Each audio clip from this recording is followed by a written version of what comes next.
I call stress like the root cause of all root causes, because at the end of the day, that's going to be influencing like almost all of these things. You just haven't had the right strategy yet. Your progress might look a little bit different as far as like how fast it is, but it's totally possible for just about everybody. If you skip over that like really detailed history and that foundation building, then you're just going to be kind of stuck on this hamster wheel. Getting bloat right after drinking water first thing in the morning, that's kind of one of the more classic signs of what we would call SIBO, or small intestine bacterial overgrowth, dysbiosis.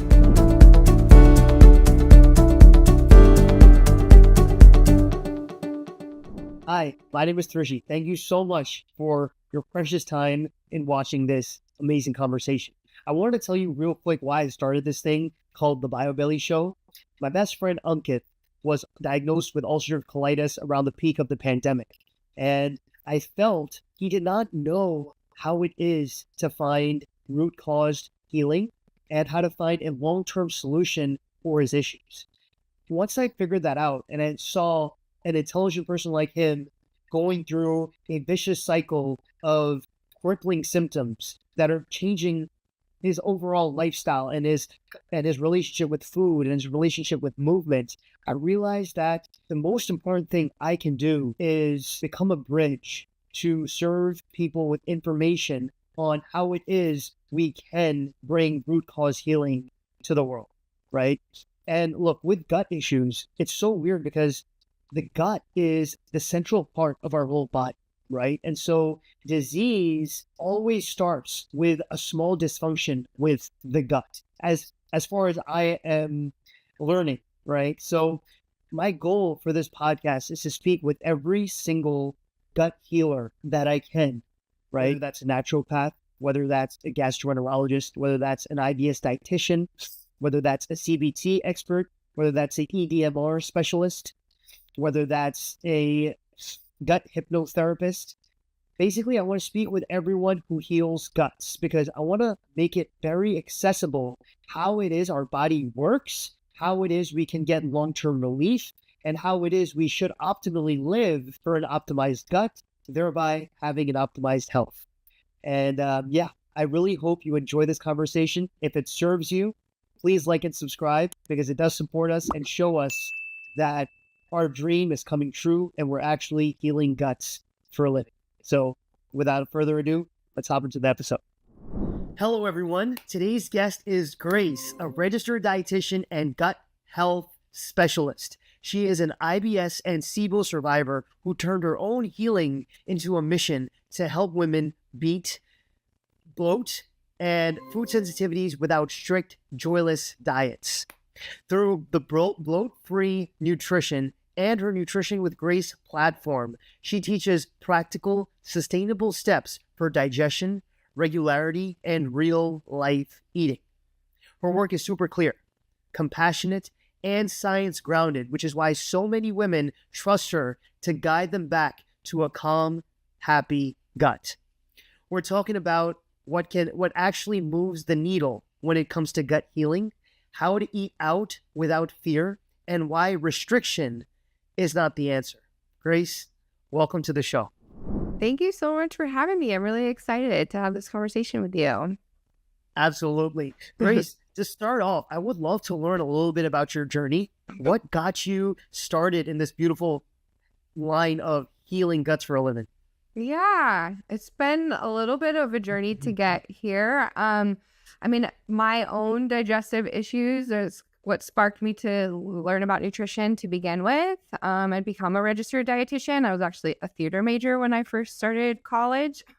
So this just kind of took my path a total other direction because I wanted to learn about what was going on with myself, and then found that I really loved just the material and like what I was learning. So that kind of became my career focus, but I started my career in school food. So I worked for a school district and managed a bunch of school cafeterias and a big team there, and still was continually dealing with my own digestive issues on the side, and not really making any progress. I was working with different practitioners of my own, And, I learned about how the gut kind of worked in school, but we really didn't like go into in depth or anything around like functional, using kind of a more of a functional approach or anything like that. So I didn't have a lot of tools in my toolbox at the time. And I started to kind of reach out and try to, again, explore more things on my own because I was doing testing and other things with other practitioners and just wasn't making any substantial progress. And so I started to miss like the science side of nutrition and started to explore that a little bit more as far as like functional nutrition and functional health in general. And it kind of just developed from there. And I left my big secure job and decided to open my own business after I was like, oh, this stuff works. I could do it on myself. And then just got really passionate about helping others feel the same. I knew I wasn't the only person who was feeling the way I was feeling for so long. Wow. I imagine that the first client who you did serve, the first person you were able to heal, is definitely a memorable one. Could you walk us through that journey? Yeah, actually, that would be my mom. And she had dealt with a lot of like really horrible digestive issues at the time, really severe food sensitivities to dairy, especially, and then some gluten at the time. So as I was, honing my coaching and counseling skills in that regard, she was like a nice safe space, but also a really good client to just kind of like dig my teeth into and really explore further with. So she, like I said, had really severe food sensitivities to dairy. She was, if she even had a little bit of dairy cooked into something, it caused like horrible reaction, just like up all night, really sick. We started diving into that. We did some functional testing. We worked on like tweaking her diet and kind of figuring out things that she was lacking and maybe some nutrient deficiencies that she had going on. I would say functional testing was a really important piece of that. She had a lot of gut imbalances that were triggering a lot of this, a lot of digestive dysfunction. She had her gallbladder removed maybe like 25 years ago, and there was no like follow-up care to that at all, which I think is also super, super common. So gallbladder, bile flow, really essential part of our digestive process. And when that is off, that just like creates a trickle down effect that can be really uncomfortable. So now she eats dairy completely again. She's not gluten-free anymore. And she's like doing amazing. So it is really nice. And it's nice because I get to talk to her all the time, obviously. And so I get to follow up and be like, this was a few years ago that we worked together. So even like years later, she's still doing really well. So that's so awesome. I mean, like it's the most rewarding thing, like being of service to your own loved ones. Yeah. It's so funny, Grace. Like I just wanted to share one myself. Like I don't have the expertise as you, but I did have the fortune of having a lot of time on my hands during the pandemic, right? And because I had so much time and we were in solitude, I really gravitated towards movement, towards running. I'm very lucky. There's like a college campus right outside of our home, and so I can just run through our neighborhood trail into the campus. And it's just a beautiful campus where you can run and everything.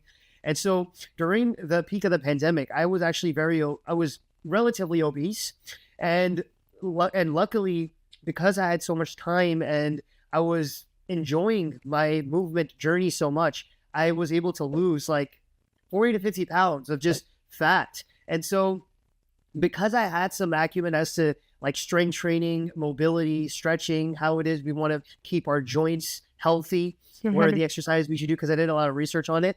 I was able to help my mom in some capacity to lose her last 15, as you know, like what in our jobs, we're always usually more sedentary. And so like after work, like we have a schedule where she comes from work, and we're a joint family, by the way. So we all live together.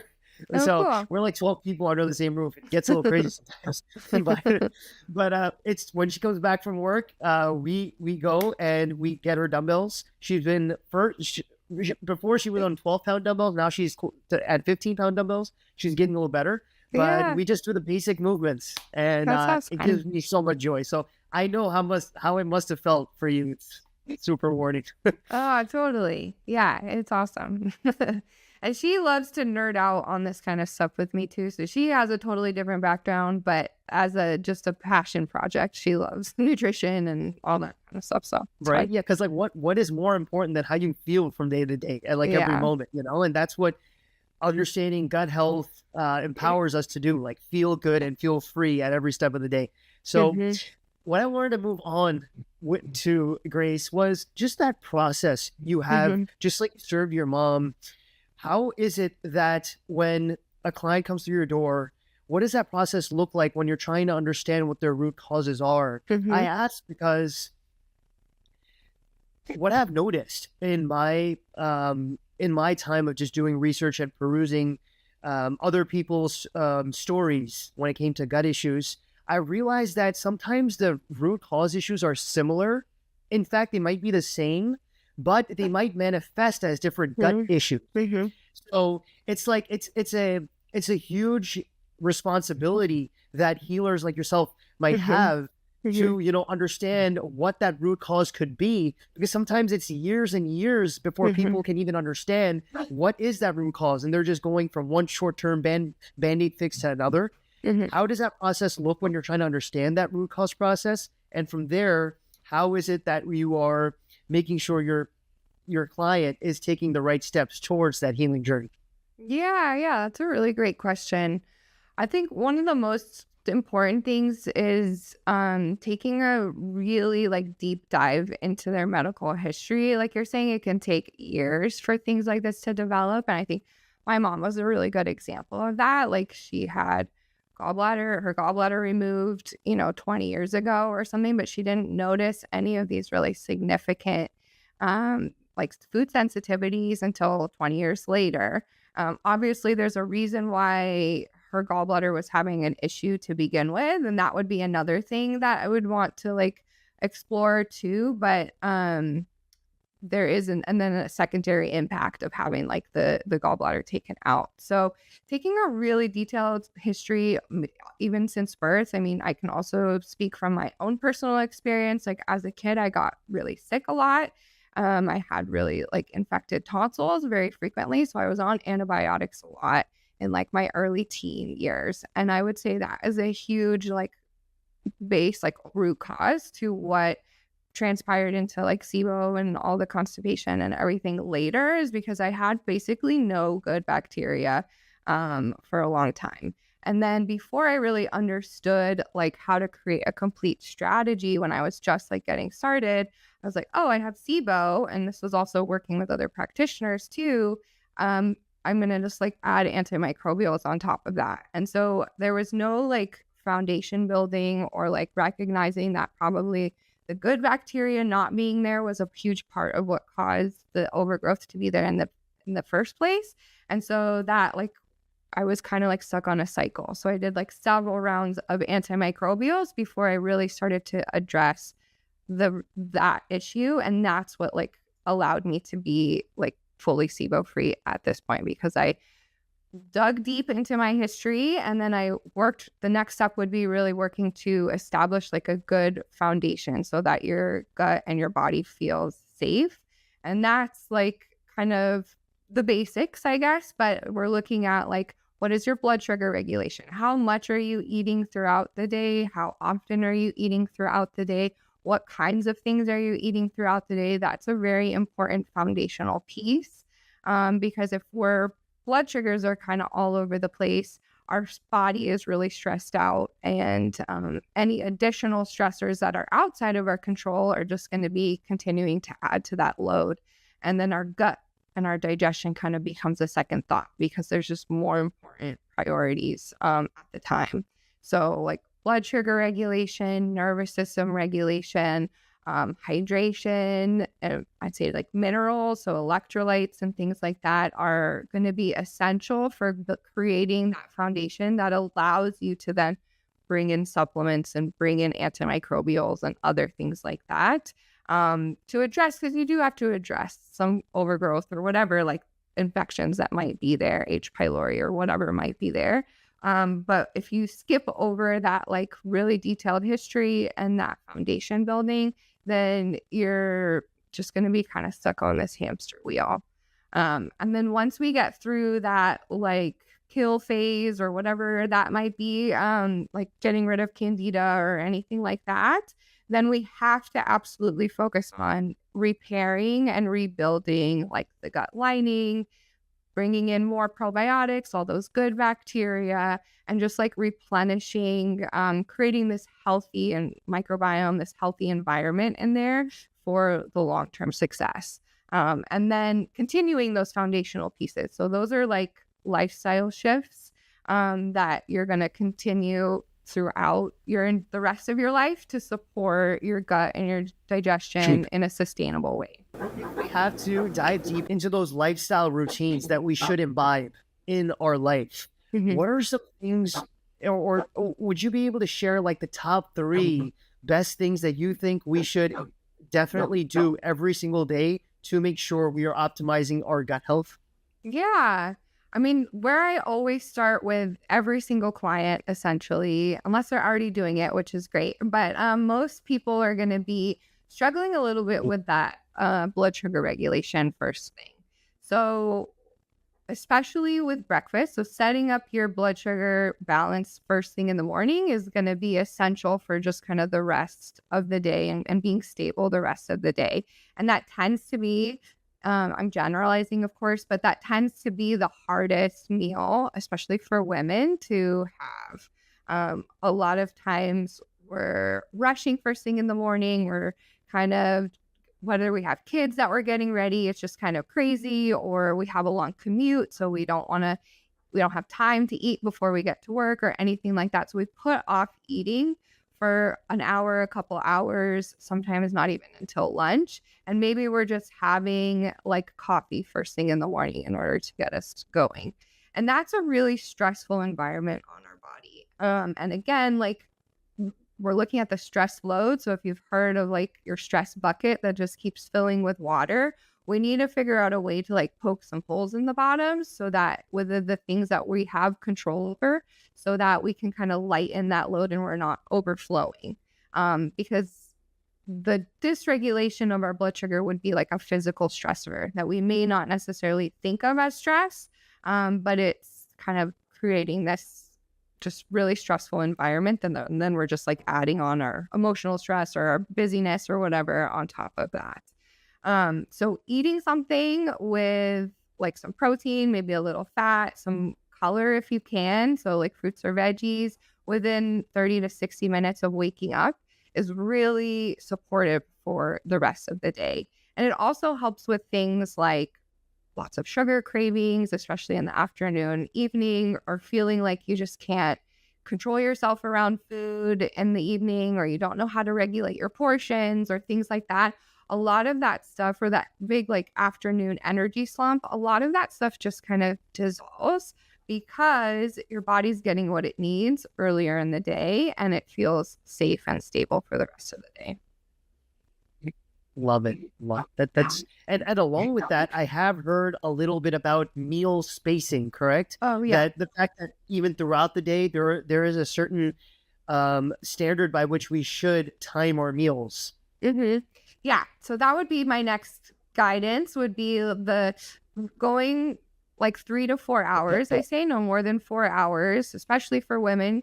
So don't recommend intermittent fasting or things like that for women with in like childbearing age or so, because of the impact that it has on our hormones. So 3 to 4 hours if you can. That's also really great for your gut motility. So what's called your migrating motor complex. It's basically like just different muscle contractions and releases that's pushing all of your food and waste through your GI tract. And it likes to go through the whole process before like starting over. And that takes about 3 to 4 hours. So if you're snacking all day, then you're interrupting that system and it starts over. So it makes things like motility, slow motility, or constipation a little bit worse. I always add a little caveat is that your blood sugar regulation always needs to trump that. So if you haven't eaten enough and you're feeling hungry and it's only been 2 hours, like you need to eat. Don't put off eating just because it's only been 2 hours, but building up those meals so that they sustain you for long enough so that you can go 3 to 4 hours without eating. It's super interesting for you to bring up blood sugar. I to be honest, it is something that I'm learning more about as you're teaching us. Is the main indicator that you're looking at when you're looking at fluctuations in blood sugar simply to understand, okay, is this person more stressed or less stressed? Is that, or along with that, are there some things with blood sugar that tell us key indicators of this person's overall health? That's a good question and an interesting way to think about that. I would say that yes, can be kind of a key indicator of overall health in general. I mean, the goal with like supporting our blood sugar regulation is obviously not to keep it the same. That's not possible, and that's not what we're looking for, but to keep it within like this optimal range. So when we eat a lot of like certain foods, or we eat those like carbohydrate or like grains, fruits, veggies by themselves, then that we get these big spikes and these big drops. So we don't want these like big variations in our blood sugar. We want kind of these gradual increases, gradual decreases. So it can be an indicator of like eating, maybe not getting all the types of nutrients that we need in the right balance. So if we have too much of one nutrient over another, potentially, or one type of food over another, that could be part of that. It's also just like I said, an additional physical stress, which depletes nutrients in other ways. We use up minerals to try to keep up with that physical stress and things like that. So I guess in that way, that would be kind of a look at overall health. That's super interesting because I do believe, right? Like,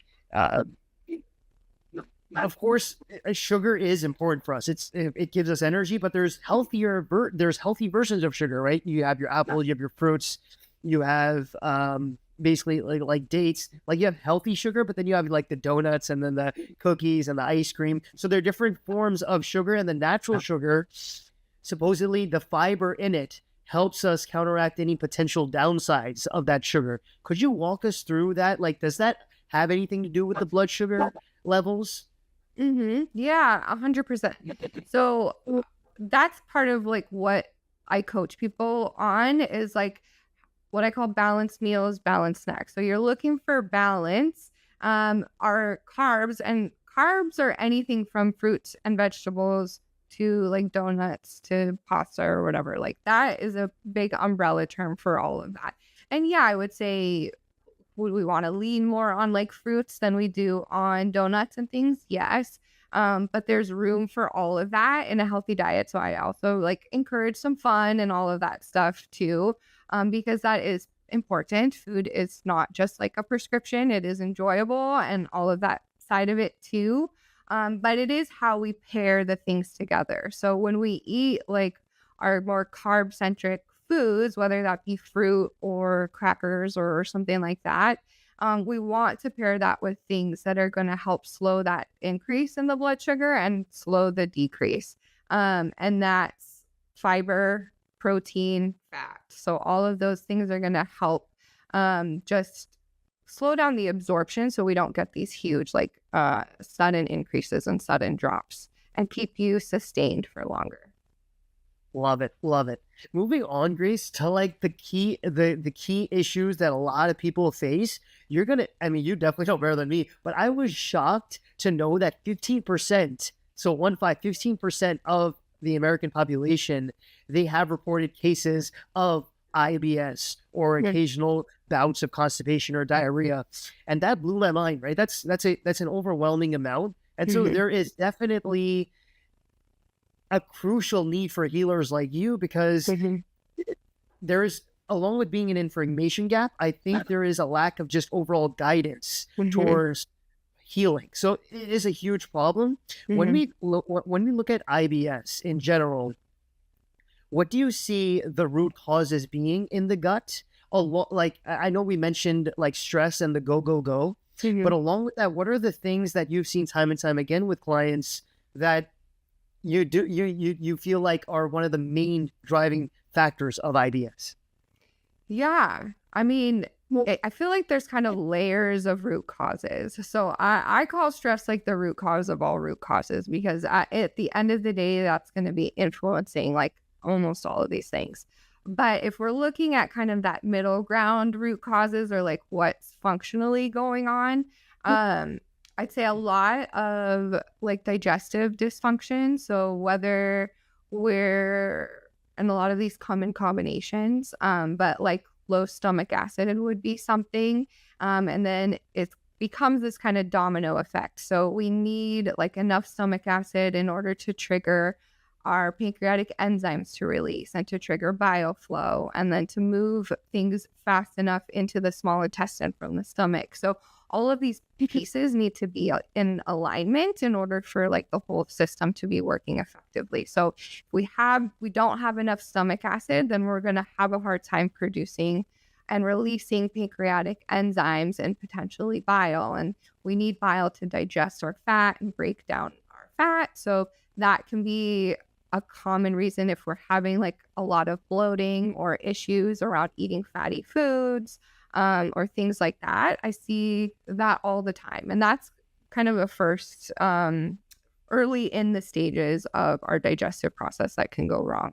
I'd say another one, I mean, definitely, and that can be influenced by stress too, of like why we've got to that place, but would be a suppressed gut immune system. So a huge part of our immune system lives in our gut, and we have like these little guys called immunoglobulins that live in the lining of our gut. So that mucosal lining that help us kind of determine what's a food, what's a nutrient, and what's something we need to attack. And those get really depleted if we are on that like go. We're just so drained, we're exhausted, we're not eating enough. So maybe we're kind of undereating, or we're undereating and over exercising to manage whatever might be going on in our lives.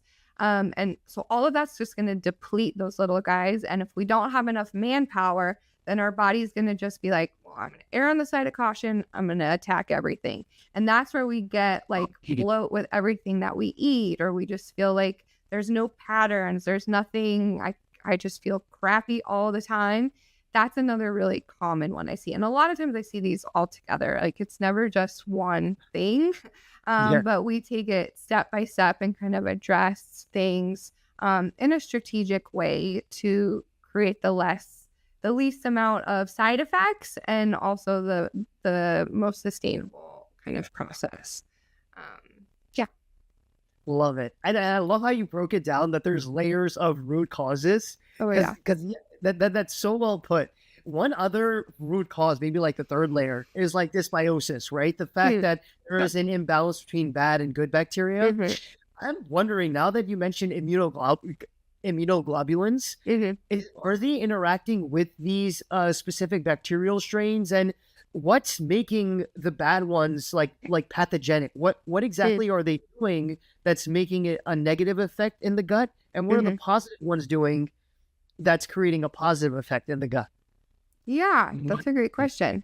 I mean, I'd say they interact in the sense, like if it is a pathogen, like maybe we've got some foodborne illness or something like that, they're going to help kind of get rid of that and attack that. And anything that might be causing discomfort, that's part of it, is they kind of attach to it and they help get rid of it.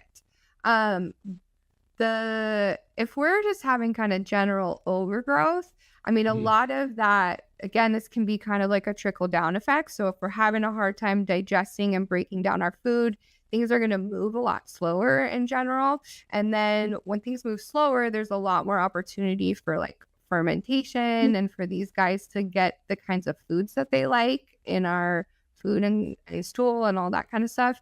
And so then it's kind of like supply and demand a little bit. Like they're like, oh, it's like a all you can eat buffet. And so they start to multiply and grow. And if we don't have enough good bacteria to kind of take up that space, then they're just going to be, it's like weeds in your garden. They're just going to fill in the spaces. And so a lot of what causes the discomfort, I'd say, is they're eating whatever you got in your gut and they're producing gases as a byproduct. So two different types of gases, I'd say, are like the most well known. So like hydrogen or methane. And that can either cause like more diarrhea, kind of that side of it, or going to slow things down even more and cause more constipation. There are some bacterial strains that would consider overgrowth at like a certain level, but they're actually protective or helpful when they're at a lower level. So that's kind of part of the balance. And then some of them are just like pathogenic and their byproducts are just toxic. And that's part of just what kind of organism they are. That's so interesting. My follow-up question to that, like instantly I was thinking, Grace, was, so is the difference between the good and bad bacteria the fact that the good bacteria have the discretion to not do like indulge in that all-you-can-eat buffet and all overgrow in high populations, versus the bad are like, no, let's eat it? I think, well, sometimes, like I said, some of them can be protective and helpful at a certain level. And then once they get too much, then you start to get some uncomfortable symptoms with that too. The good ones too, they help us actually produce certain nutrients that we don't produce ourselves. So a lot of anti-inflammatory things called short-chain fatty acids or butyrate. So if you've heard of postbiotics, like that's would fall into that category. And they also protect the gut lining. So that's a really important part of the gut healing process, is making sure we don't have gut permeability or leaky gut. And that they are a big part of that. When we have just like good, it's just like a symbiotic relationship that we have with these guys. Would I be correct in saying even the good bacteria produce gas after they do feed on the fiber? Mm-hmm. Right. So yeah. If that is the case, what is it that creates, why is it that the bad bacteria, or not, the pathogenic bacteria can produce these two gases of hydrogen and methane that can cause this painful gas or bloating, but the good bacteria, the gas that they have, it may not produce those negative effects? Would I be correct in saying that? Yeah, I don't know if the protective is necessarily a gas. I mean, that's like what I was saying is they produce things like called short chain fatty acids. Yeah. And so those just inherently have like beneficial impacts on us. They're very anti-inflammatory. And so I think it just happens to be like that's that organism, and they produce these things that are beneficial for us. And then we give them a really nice, warm place to live. And so they like being in there. So yeah, just kind of differences in whatever the organisms are. Love it. Makes perfect sense. So when it comes to bloating though, right? So if a client does come through your door and says, Grace, I'm having the toughest time with my bloating. I drink water in the morning and I get bloated. Weird, random things happen. And I feel like it's like a hard bloat. Like it's like, it feels like it'll never go away. What are the courses of action you would take with that client to understand how we can get relief from something like that? Yeah, I mean, the understanding their history, kind of what has led into that, really, really important. I mean, I take a long time to do an assessment, to just ask a lot of questions and what's going on. Really listening to what they're saying and kind of how they're feeling. That's very informative. Pattern tracking, really, really helpful. So like getting bloat right after drinking water first thing in the morning is different than feeling bloated, you're most bloated at 4 p.m. and you can't even like wear pants anymore. And like those tell me different stories. And sometimes you have all of these things. And so all of that is information, like really valuable information, as we're like being little gut detectives and figuring out what might be contributing to these root causes. So yeah, does that answer your question? Absolutely. Could we dive into those two specific keys? Like if a person was like they would drink water and then they would immediately get bloated. What cue would that give you? Yeah, that's kind of one of the more classic signs of what we would call SIBO, or small intestine bacterial overgrowth, dysbiosis, which is just the general term for the imbalance of good and bad bacteria that also includes in your large intestine. So that's kind of what that tells me right away, is that we've probably got some good bacterial overgrowth that might have made its way into the small intestine as well. If we're like, don't get bloated until later into the day, that would be more, that could also be related to SIBO. I mean, there are varying levels and severities, I would say, but definitely like a motility issue. So things are probably really slowing down and having time to ferment and gases to be produced throughout the course of the day, with you eating more and more over the course of the day. And so things are just, you're not fully eliminating. So making sure that we're eliminating everything every day is also like a very early step in the treatment process, because that's how we detox, that's how we get rid of stuff. And we'll just want to make sure that all of that is working really well too. Love it. Absolutely. I really loved how in the beginning of our conversation, you shared the beautiful story of how you were able to pinpoint each root cause or each issue your mom must have had, and how you were able to walk with her towards relief. It was very interesting when you mentioned dairy intolerance and gluten intolerance, and how working with you, she was able to have the freedom to enjoy those foods again. As a healer, in your discretion, when do you think it's good to fully eliminate something that's bothering our gut versus building our tolerance for it? Yeah, that's a really great question. So first of all, most people will come to me having tried a bunch of different things, having tried elimination diets. Maybe they're like fully gluten-free or dairy-free at the moment, all of those kinds of things. So I definitely want to honor that and respect that that's where they're at right then. And things are for sure probably causing discomfort. And so starting with that foundational piece, bringing in that stress management, the nervous system regulation, minerals, blood sugar regulation, all of that, sometimes that can help resolve some of these things. I mean, doing that, I have had clients where we have really like worked hard on that foundational piece, and that alone is helpful for them to be able to go to the bathroom every day and things like that. And then they don't feel as much of the impact of eating certain foods. It kind of dissipates a lot of it, and so there's not that need. If they're still like not feeling comfortable or ready to like add foods back in, I mean, we'll still go through the like testing process, but I just kind of coach and encourage, and we'll really work on the mindset piece of it, and making sure that they feel comfortable and safe. And we can introduce things individually, especially if they haven't been eating them for a while, and see how it goes. There is a marker on one of the tests that I run that does look at whether you're having an immune response to gluten. It's not a celiac test, but it is whether you're having like an immune response, which can be like a localized immune response. It's not necessarily something that is forever, but it can also be like more of a gluten intolerance indicator.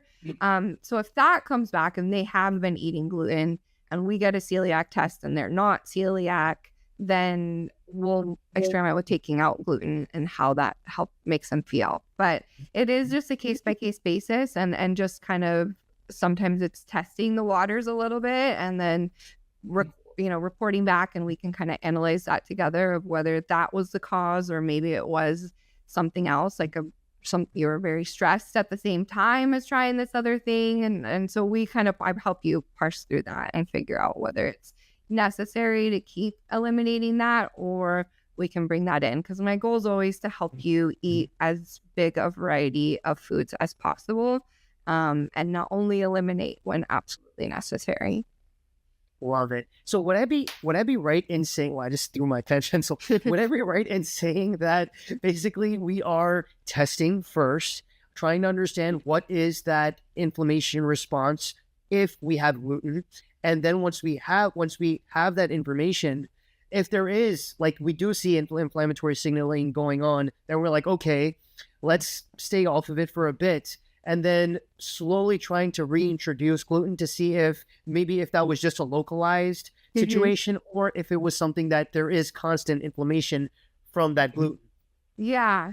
And similar to what I was saying with the like gut immune system, sometimes when it's like super burnt out and exhausted and we just don't have the manpower, then you're going to be reacting to a bunch of different things. And so when we can heal that or just like rebuild and support that that system, that can also get rid of it too, can also get rid of the sensitivities and make it possible for you to eat things that in the past you didn't feel were possible. So yeah, I mean, there isn't like a marker for everything, and I don't do food sensitivity tests because I don't find them accurate, and they don't give us the information that we're looking for. So it's more just kind of based on what we learned, what we're talking about, and then testing it a little bit with experience. Yeah.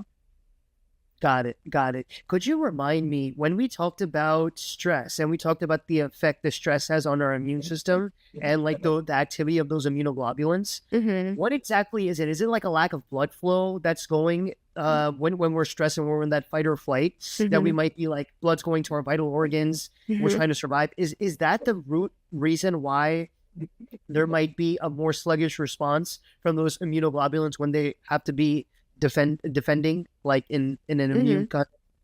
Yeah, it's part of it for sure. So when we're constantly in our fight or flight or sympathetic nervous system, we're literally pulling energy away from our digestion. Energy, blood flow is going away from our gut because it's not essential for keeping us alive.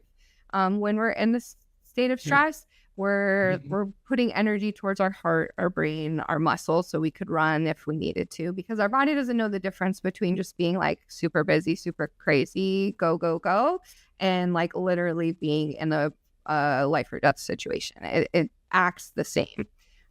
So when we're in that state constantly, so that's kind of like an immediate response. We're also not like producing saliva. We're not producing stomach acid or enzymes.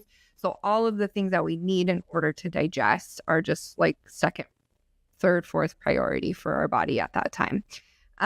So when that becomes like sustained and for a long period of time, we're also burning through other nutrients really fast for those other reasons. So like, I think adrenal fatigue is a really popular or kind of key term right now. It's very hot topic, but essentially our adrenal glands produce cortisol, they produce other hormones, and they're part of our stress response. So we need like potassium and sodium and magnesium in order to keep this stress response going. So when that's activated all the time, then all of those nutrients are going to that in order to keep that functioning.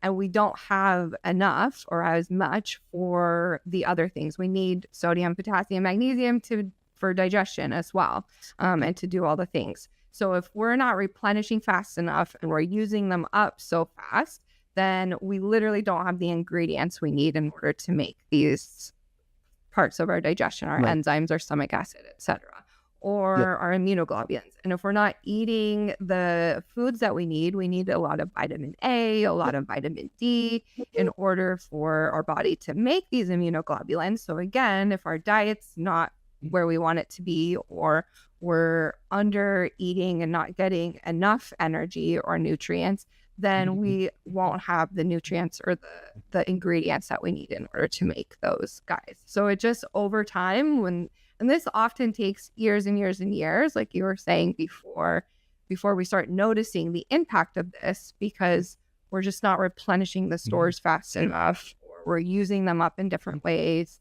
And now it's finally like showing up in digestive issues and things like that. Love it. Grace, this might be a very weird question, but I was always curious about this. When I learned about the gut, they were like, it's a hollow tube from the mouth all the way down. And apparently you can think of it like an external structure because it's outside of it's inside of your body, of course, but it's technically it's in its own tube. It's like a own hollow tube. Mm-hmm. When you say that, it confuses me how they say blood flow is needed, right? Like they say blood flow is required to digest. Is it that like again, this is a silly question, but how is it that blood is supporting the digestion when the digestion's happening in the gut, which is a hollow tube away from the blood? This is real going back to anatomy and physiology days. I would say I'm sure there's like capillaries or like things that are like going into, because we need, I mean, that's how we get our nutrients into the bloodstream, into the circulatory system, so that it could get to everywhere that it needs. And then our gut obviously needs oxygen and all the same things that other organs do. So yeah. Gotcha. So that was way more field. You're like, okay, Tricia, stop grilling me over here. That's good. Testing me. I'm kidding. But that is super interesting. That I was even trying to think about the other issues you were talking about, the commonly occurring root causes and how they can, through like a cascade effect, lead to these common issues that we see today. You mentioned low stomach acid, right? And we were mentioning how it's super important in being able to, one, digest the food, and also, I believe, make it so that our motility isn't slow, like the food is being digested. Oh, you mentioned the enzymes, the pancreatic enzyme that it releases. What is it we can do on a day-to-day basis to make sure we have healthy stomach acid? Your mouth. Yeah. So I would say if you're not taking any sort of like acid suppressing drugs, so like a PPI or omeprazole, Prilosec, like those kinds of things, that makes it a little more difficult. But if you're not on anything like that, again, stress management, a really important one. We need sodium and zinc, minerals, magnesium in order to make our stomach acid. So similar to what we were just talking about, like we need to, all those things would be directed to our stress response, and we don't have enough to actually make the stomach acid, the hydrochloric acid. So that's a really big one as far as like root cause, and even just like calming the nervous system around eating can be really helpful. So if you're just like taking some really deep like diaphragmatic breaths before you start to eat and pulling yourself into our rest and digest nervous system, I mean, that is why we call it that, so that our body can focus on like releasing and making stomach acid at that time. That can be a really, really beneficial for digestion in general. Making sure that we're eating enough foods that have the ingredients that we need to do that. Like I said, zinc and chloride, really important. Magnesium, really important for making that stomach acid. And the other one that I would say it's an easy win is not drinking a lot of fluids while you're eating. So you can have some sips, and like obviously we don't want you to choke or anything like that, but not like drinking the majority of your water or a full glass of water, because that's just diluting the acidic environment further. And so you just want to, make sure you give yourself the best chance by just having a little bit of liquid. Love it. Now, going back to something that I guess it's more related to the bile, right? I do know that the liver produces bile, and it's stored in the gallbladder, and the gallbladder is what is, dripping it into the top part of the small intestine, right? Why is it that a gallbladder might need to be removed? Like, what is it in that process that, because in my thought, I think like just through like my limited common sense, it's like if there's no place to store the bile, there's a chance the liver can flow extra bile into the small intestine, which might be able to cause bile reflux. And that might be an issue if there's a gallbladder removal. Why is it that someone would need to remove their gallbladder? Yeah, I mean, so the liver makes the bile and then it stores it in the gallbladder, like you said, and the gallbladder releases it in like boluses or like big chunks when we have something that has fat in it so that we can digest it. So the liver is going to be slowly dripping that into it when we don't have a gallbladder, but we the bile flow, so like the flow from the liver into the gallbladder, or like maybe the gallbladder's having a hard time releasing it, it gets like sluggish. It can get sluggish and thick and have a hard time like flowing through, and that's where we could potentially get gallstones. Usually that's what's triggering someone to say, like a provider to say that you need to get your gallbladder removed if you're having a lot of gallstones and struggle with that flow. So that would be what I would say. So you can hopefully, ideally, catch that before it gets to the point where you're having like really painful and hard stones, so that you can reverse that with various like supplement support, with like herbal support, food support, to just keep that bile flow nice and easy and not sluggish or hard. Understood. One more thing, Grace, that I was seeing a lot time and time again with people with gut issues, specifically people with constipation or diarrhea, is sometimes an over dependence on the Band-Aid fixes. We talked a little bit about it before we started the podcast. I was curious, like I know a lot of people, they're heavily dependent on laxatives to be able to go. Like, for example, even in my personal family, I have a loved one who, unfortunately, she is constipated, and she has been for over a decade, and she has a very, very strong dependence with milk of magnesia, and she cannot operate without having at least like a half bottle of milk of magnesia. That alerts me a little bit because I don't understand why it is. And when I ask her, maybe we can try something else. Maybe try and like, I simply asked her, can you go to the bathroom without having milk of magnesia? And she's like, I can't. I physically can't. So I think it's a little mental too. But have you seen it time and time again in your practice that there are people overly dependent on a laxative or on an Imodium, so much so that they lose confidence in their own body's capability to do its natural functioning? Yeah, definitely. And I would say that I also fell into that category when I first not first, but when I was exploring how to resolve this. I had definitely been reliant on laxatives for a very long time since I was a teenager. You want to get to the root cause of what that is. For milk of magnesia versus like a laxative, I would say it's a little bit different.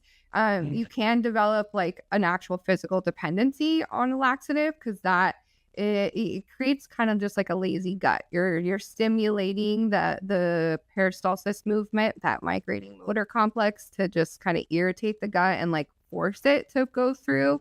And versus like a milk of magnesia, which is essentially just magnesium.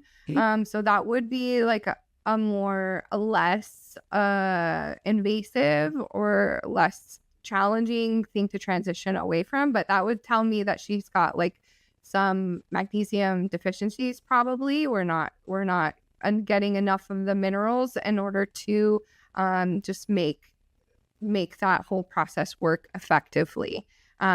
So yeah, that would be just, again, kind of figuring out, like piecing together those puzzle pieces of like what might be the root of the constipation, and really working to address that so that you can eventually wean off of whatever Band-Aid support that you are needing at the time. Yeah, because I really do want to make sure that she is. It's funny, we actually did get a GI map test for her. So it's coming, it's on its way, and I'm super excited to take it. I was actually curious.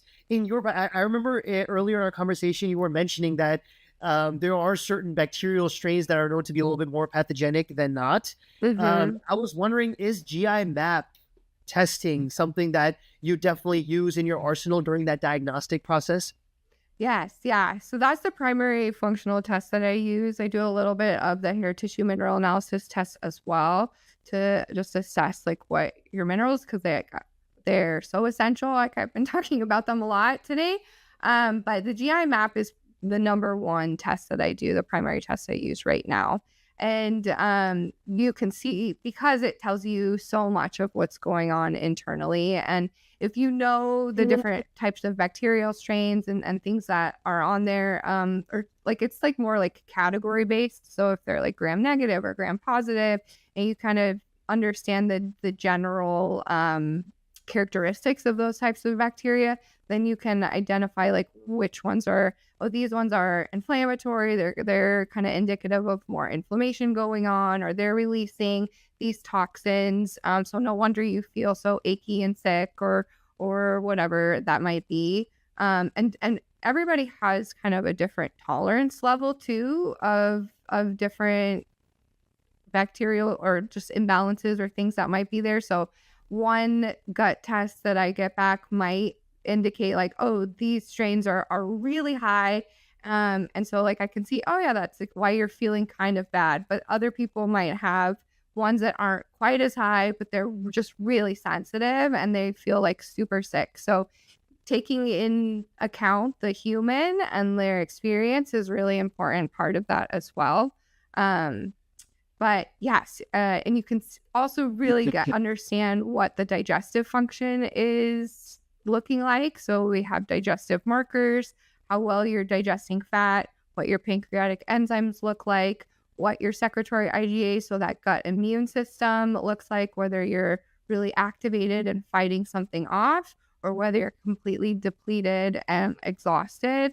What your mast cells a little bit, so the cells that release histamines and can be part of allergy symptoms and things like that would be in there. General inflammatory markers, and then obviously what your good and your kind of bad bacteria balance looks like as well. Got it. Quick question about that. When you mentioned gram negative and gram positive, is it negative, pathogenic, positive closer to beneficial? Is that how it works, or no? I see that's like a black and white way of explaining it. Yeah, negative definitely produces more of those toxins that would be just pathogenic and making you feel icky. And then there are positive ones, gram positive ones, that can just be like not necessarily positive, but they're or like beneficial, but they're maybe not making the same kind of toxicity as other ones are.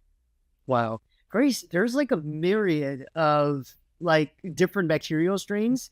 How is it that you can like remember each one, and usually like maybe it's just through the reps that you like see one time and time again, but like it must be right, like even every now and then you see like a new bacterial strain, you're like, what does that do? Oh, totally. Yeah. I mean, it is with the reps, and you look for patterns. That's really the bigger thing. Is it's more about the patterns in the big picture versus like the micronutrient of the every single individual one. Got it. Almost to wrap up, I wanted to ask one question about the root causes of diarrhea and constipation. We went over the main two.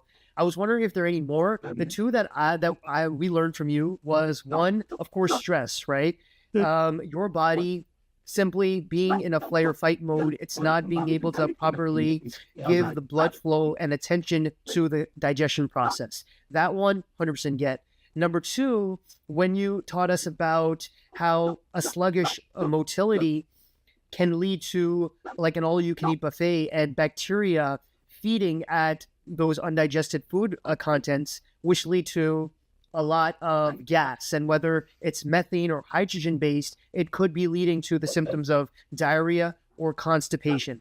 Beyond that, are there any other things that we should be mindful for in terms of root causes? So if any viewer is looking at this with bouts of diarrhea or constipation, is there anything else they should maybe be thinking about if they have it or not? Yeah, I mean, I group like the digestive dysfunction as one as well, like a really common one. So low stomach acid, pancreatic issues, bile flow issues. Yeah. And again, you can have multiple of these. And those would be like the top 4. So stress is like a big one.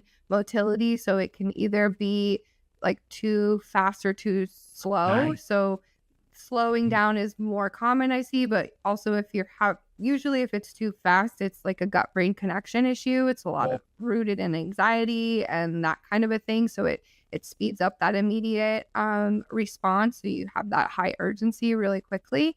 And then long term, it's more of like a pulling the energy away, kind of a slow slowing down of motility. And then the gut immune system, either you're super activated and like fighting off an infection, or just like general dysbiosis, or you're coming into contact with something you're allergic to, or things like that, or you're super depleted and super exhausted and reacting to everything. And then the digestive dysfunction. So those would be like how I group kind of the most common 4. You made it such a clear picture in my mind of the hierarchy. It's crystal clear.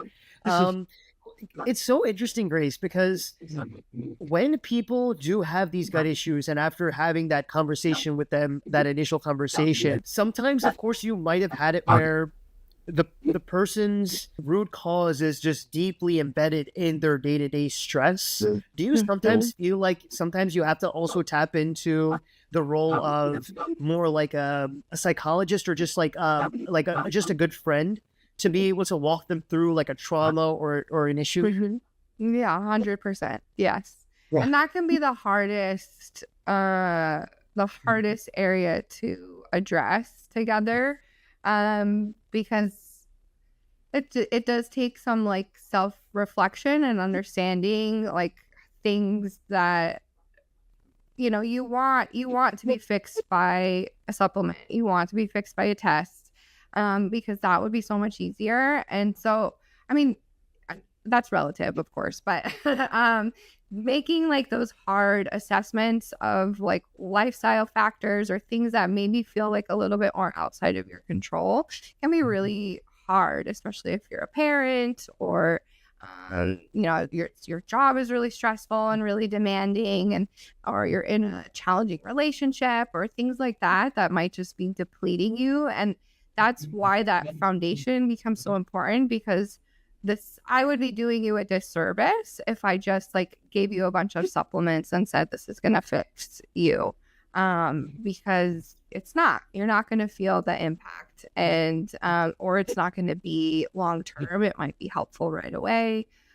So yeah, that can be some of the most challenging work, but some of the most rewarding too at the same time. That's so sweet. And then I would love if we could receive like a message of hope. Like if, Grace, there was a person here watching this conversation riddled with gut issues, what's a message you might have for them? Yeah. Well, I really believe that there is relief for everybody. I work with a lot of people who are really sensitive to, just like extra sensitive to treatment plans, and have had a really hard luck with the functional approach in the past. And your progress might look a little bit different as far as like how fast it is, but it's totally possible for just about everybody. And so I hope that brings a little bit of guidance and a little bit of inspiration, that you just haven't had the right strategy yet. You haven't, figured out exactly what your root causes were yet, and what works for your life and for you. So it just takes a little bit more time, but it's 100% a possibility to find relief that lasts. Wow, Grace, thank you so much for all your precious time. Where can people find you and learn more about working with you? Yeah. Right now the best places is on Instagram. I'm at bloatfree_nutrition. And also my website, which is nutritionwithgrace.rdn.com. And you can read my blog and follow along. And I do one-on-one coaching. I also have a DIY course if you want just a little bit to kind of do things on your own. But yeah, that would be the best place.